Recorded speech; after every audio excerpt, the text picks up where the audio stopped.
ओम शांति। प्यारे भाइयों बहनों, प्यारे बाबा ने अभी कुछ दिन पूर्व अपने महावाक्य में एक बहुत सुंदर बात कही थी और वह है प्रकृति का सिग्नल। जब मैंने बाबा का ये शब्द सुना तो मुझे बहुत अच्छा लगा और साथ ही कुछ भाई बहनों ने मैसेज करके फ़ोन करके आग्रह किया था कि इस पर थोड़ा सा विश्लेषण कीजिए। तो आज हम इसी विषय के ऊपर चर्चा करने जा रहे हैं। प्रकृति का सिग्नल का तात्पर्य क्या है, प्रकृति किस तरह से हमें अब सिग्नल दे रही है, अर्थात इशारा दे रही है। तो पहले तो हमें समझना होगा कि प्रकृति क्या है।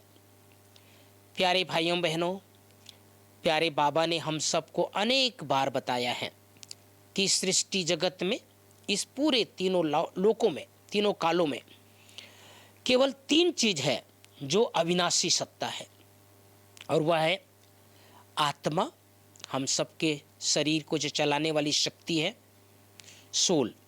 दूसरा सुप्रीम सोल, परमपिता परमात्मा। ये दोनों अविनाशी सत्ता है, इनका कभी नाश नहीं होता। और तीसरा बाबा ने बताया है ये प्रकृति, ये भी अविनाशी है, इसका कभी कभी नाश नहीं होता।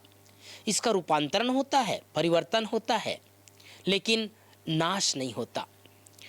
इस समय हम देखते हैं जो प्रकृति के 5 तत्व हैं, पृथ्वी, आकाश, वायु, जल और अग्नि। ये 5 तत्व जो है हर मनुष्य आत्मा के सामने एक पेपर के रूप में आ रहा है। कई बार ये सुनने में आता है कि कभी हमने मार्च मास में, अप्रैल मास में ऐसा मौसम नहीं देखा। अभी तो अप्रैल माह में गर्मी आ जाना चाहिए, लेकिन अभी भी ठंडी है। कई प्रदेशों में हम सुनते हैं कि भाई बहनें कहते हैं, जो बुजुर्ग हैं वो लोग भी कहते हैं कि हमने अपने जीवन में इस तरह का मौसम नहीं देखा। क्यों ऐसा हो रहा है? कभी सर्दी में गर्मी हो रहा है, गर्मी में सर्दी हो रहा है, मौसम जब खुशनुमा रहना चाहिए तो बारिश हो रहा है। इसके पीछे एक बहुत बड़ा आध्यात्मिक रहस्य है जिसे हम सबको समझने की जरूरत है। प्यारे भाइयों बहनों, ये प्रकृति जो 5 तत्व है, ये सदियों से, आदि काल से मनुष्य आत्माओं की बहुत सेवा की है। मनुष्य आत्माओं का तात्पर्य है कि जब आदि काल में देव आत्माएं थे, श्री कृष्ण, श्री राधे, श्री लक्ष्मी, श्री नारायण और उनके साथ वो कई लाख देवी देवताएं जो प्रकृति के मालिक थे, और उस समय प्रकृति हमारी दासी थी। अर्थात ये 5 तत्व देव आत्माओं की सेवा करते थे। बाबा ने मुरली में कहा है कि जब हम आदि काल में रहेंगे, सृष्टि के आदि काल में, उस समय जरा याद करो, थोड़ी देर के लिए आप सब अपने संकल्प को सतयुग के पहले जन्म में ले चलिए। किस तरह से श्री कृष्ण की आत्मा जब परम धाम से आएगी सतयुग में, तो ये प्रकृति के 5 तत्व उनका वेलकम करेंगे, स्वागत करेंगे, और इनको खुशी होगी कि प्रकृति का मालिक हमारे समीप आ गया। अर्थात धरती बहुत खुशहाल, प्रसन्न, हवा में सुगंध और आकाश स्वच्छ। तो ये क्यों होगा? क्योंकि वहाँ पर जो देवी देवताओं की आत्मा होगी वो संपूर्ण सतो प्रधान होगी, पवित्र होगी, और उनका पवित्रता का वाइब्रेशन पूरे सृष्टि जगत पर और सृष्टि जगत में साथ में प्रकृति के 5 तत्वों के ऊपर फैला हुआ रहेगा। इसीलिए प्रकृति पति कहते हैं। अर्थात प्रकृति बहुत प्रसन्न होकर के उन देव आत्माओं की सेवा करेगी। कई बार आप सबने सुना होगा कि जब देव आत्माएं विचरण करेंगे तो वो हवा जैसे एक प्रकार से वो हल्की हल्की सुगंधित हवा चलेगी, और जब देव आत्माएं बगीचे में जाएंगे तो बगीचे में हमेशा जो है फलों से लदा हुआ वृक्ष रहेगा। तो वैसे तो बहुत विस्तार है, लेकिन आज हम उस विस्तार में कम जाएंगे। लेकिन कहने का तात्पर्य यही है कि उस समय जो है 2 युग तक ये प्रकृति भी देव आत्माओं की सेवा करेगी। धीरे धीरे द्वापर युग से हम देखते हैं कि जो देव आत्माओं की जो आत्माएं हैं उनके अंदर थोड़ी थोड़ी देह भान आ जाएगी। बाबा ने एक बार कहा था कि ये सब इसकी चर्चा बहुत कम होती है। त्रेता के लास्ट में और द्वापर के प्रारंभ में जब देव आत्माएं बॉडी कॉन्शियस में आएंगी, देह भान में आएंगे, उस समय एक छोटा सेमी विनाश होगा। सेमी विनाश अर्थात जैसे ही देव आत्माएं थोड़ा सा देह भान में आएंगे तो प्रकृति जैसे कांप जाएगी। प्रकृति जैसे ये जो 5 तत्व है ये हिल जाएगी कि ये हमारे मालिक, हमारे पूर्वज ये क्या कर रहे हैं, ये किस तरह से कर्म में उतर रहे हैं। तो उस समय एक छोटा सा सेमी विनाश होगा। और सेमी विनाश के समय जो है जो बड़े बड़े जो महल रहेंगे, देव आत्माओं के महल रहेंगे, वो धरती के नीचे चले जाएंगे, उथल पुथल होगी। और वहाँ से बाबा ने कई बार बोला है स्मृति और विस्मृति, अर्थात जो स्मृति रहेगी कि हम देवकुल की आत्माएं हैं, वहाँ से भूल करके साधारण मनुष्य के रूप में जीवन यापन प्रारंभ कर देंगे। तो कहने का मतलब ये है कि इस तरह से जीवन चलते चलते चलते चलते हम कलयुग के अंत में आ गए। हमारे जो पुराने भाई बहन हैं वो जानते हैं कि कलयुग के अंत में भी जो हमारे पुराने लोग हैं वो प्रकृति की बहुत संभाल करते आए। आप सब अभी सुनते हैं चारों तरफ सरकारी स्तर पर भी, सामाजिक स्तर पर भी ये बातें बहुत ज़ोर शोर से किया जा रहा है कि पानी बचाओ, पेड़ बचाओ, हवा में जो है आजकल जो प्रदूषण फैल गया है उसका शुद्धिकरण कैसे किया जाए। इसके पीछे कारण प्रकृति नहीं है, इसके पीछे कारण वर्तमान समय की जो व्यवस्था है, वर्तमान समय जो मानसिक व्यवस्था है, वर्तमान समय जो मनुष्य आत्माओं की अवस्था है, वो बहुत बड़ा जिम्मेवार है। और इसके कारण से अब प्रकृति दुखी हो गई है।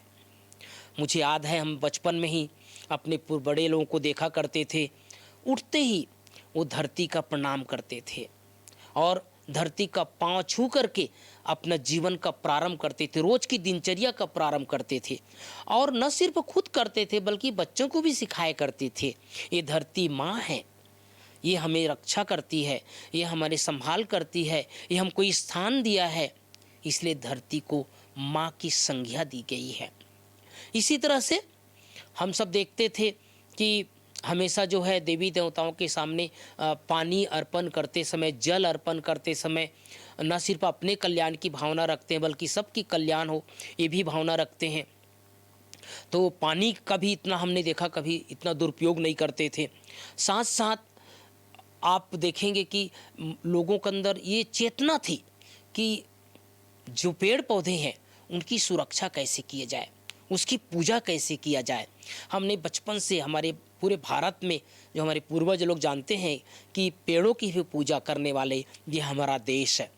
लेकिन जो मेरा मेन आज बताने का तात्पर्य है, इस समय प्रकृति हमें क्या सिग्नल दे रही है, हमें इस समय कैसी अपनी अवस्था को अच्छा बना करके रखना है।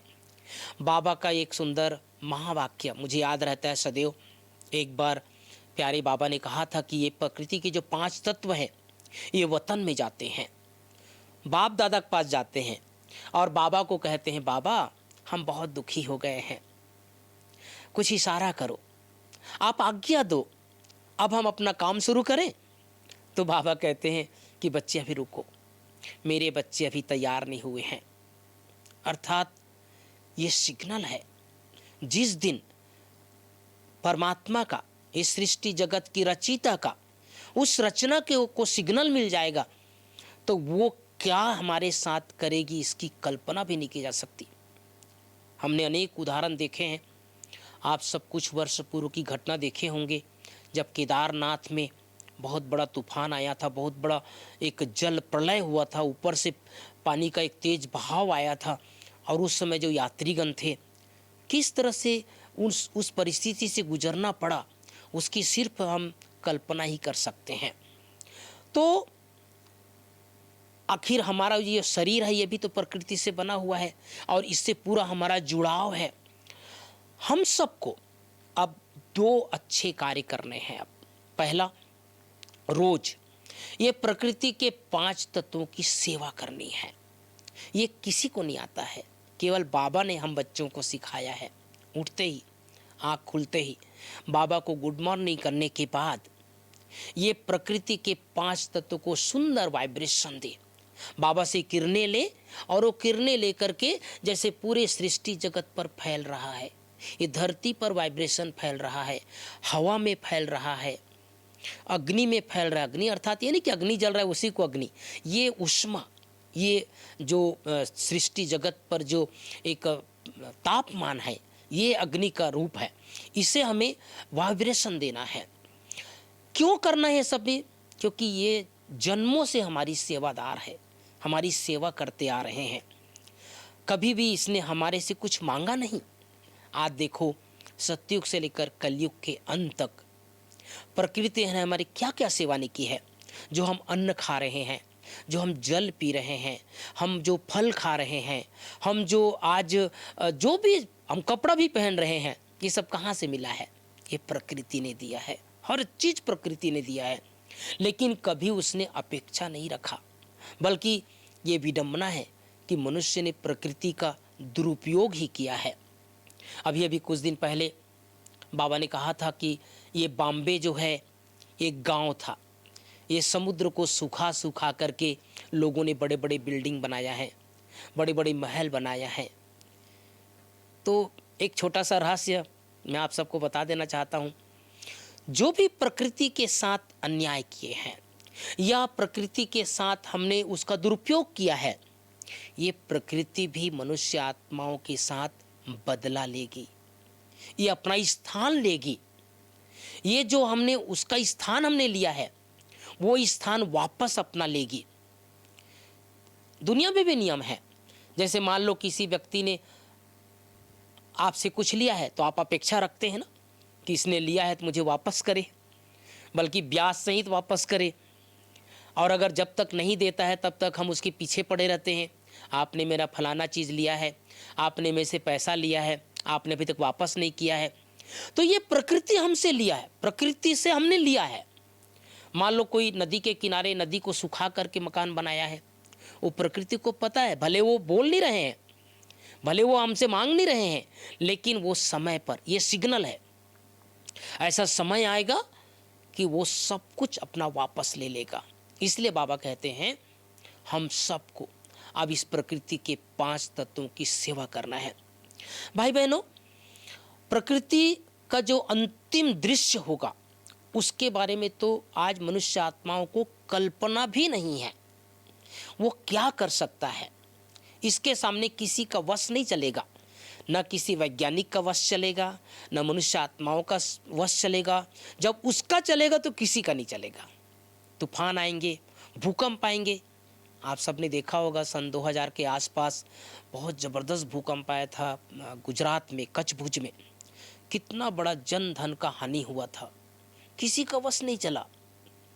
अनेक लोग ज़मीन के नीचे दब गए। आज भी जब कभी तूफान आता है, आज भले हमारे वैज्ञानिकों का कमाल है कि थोड़ा सा पहले से सावधानी मिल जाती है, पहले से आजकल कुछ ऐसे यंत्र बन गए हैं कि थोड़ा सा जानकारी मिल जाती है, लेकिन फिर भी वहाँ से लोगों को हटाया जाता है, सुरक्षित स्थानों पर पहुँचाया जाता है।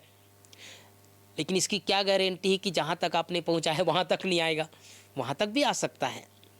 तो ये जब भूकंप, ज्वालामुखी, प्रकृति का जो पानी का जो तूफान आएगा, बारिश आएगी, गर्मी आएगी, आज देखो पूरा टेम्परेचर अप डाउन हो रहा है।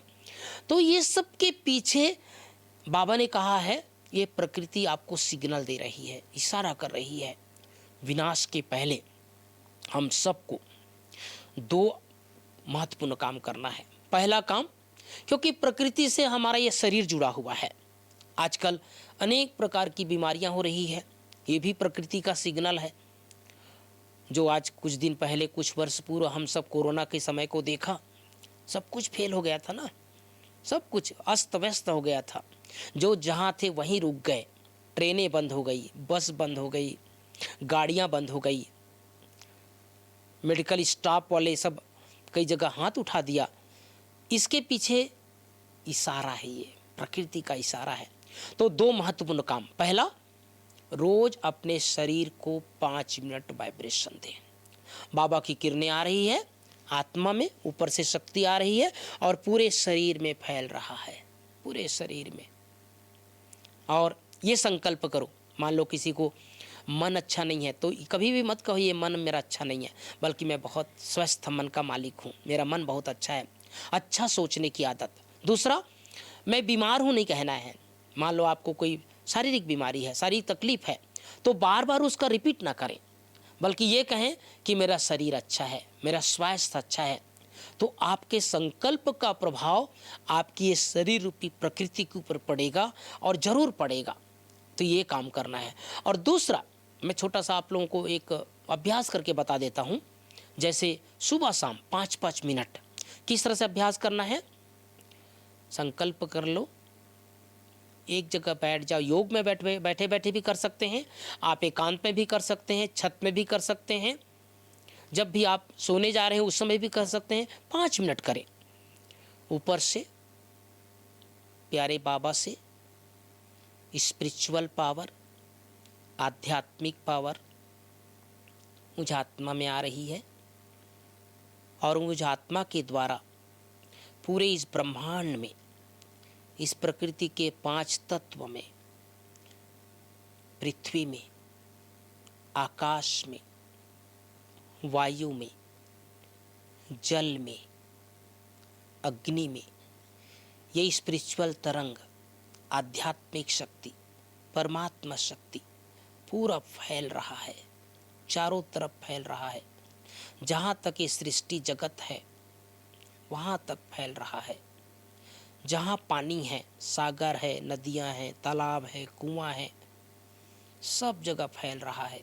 पूरे आकाश में फैल रहा है, पूरे अग्नि में फैल रहा है, ये हवा में फैल रहा है।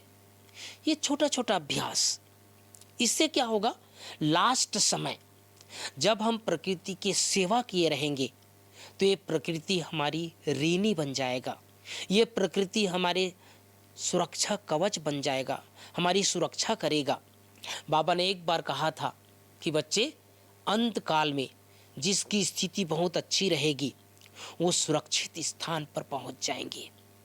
बाबा ने कहा था कि कई बच्चों का जिनका बुद्धि की लाइन बहुत क्लियर रहेगी और जिन लोगों ने अनेक वर्षों तक प्रकृति की सेवा की रहेगी, वो मधुबन पहुंच जाएंगे, वो बाबा के सेवा केंद्र पर पहुंच जाएंगे। उनके लिए जैसे रास्ता खुल जाएगा और उसके लिए लंबे समय तक बहुत गहरा अभ्यास की ज़रूरत है। इसलिए डरने की बात नहीं है, घबराने की बात नहीं है, लेकिन इशारा समझना है। प्रकृति का ये सिग्नल जो इशारा दे रहा है आजकल चारों तरफ, इसको अच्छी तरह से परखना है, जानना है और इससे हमारी स्थिति अच्छी हो जाएगी। आज मैंने थोड़ा सा ये प्रयास किया आप सबको बताने का, जो बाबा का ये शब्द है कि बच्चे प्रकृति के सिग्नल को समझो। आप देखो ट्रेन में भी सिग्नल रहता है ना, रेड लाइट रहेगा तो ट्रेन रुकी रहेगी, ग्रीन लाइट होगा तो ट्रेन चलेगी। ऐसे ही जो ट्रैफिक कंट्रोल में भी आप देखते हैं, जहाँ जहाँ ट्रैफिक रहता है वहाँ पर भी सिग्नल मिलता है। तो ऐसे ही प्रकृति भी हम सबको सिग्नल दे रहा है और ये प्रकृति सिग्नल इसीलिए दे रहा है कि हम सब सावधान हो जाएं, अटेंशन दें। तो एक तो अपनी सेवा करनी है, अपने शरीर की रूपी प्रकृति की सेवा करनी है और इस सृष्टि जगत की सेवा करनी है। ओम शांति।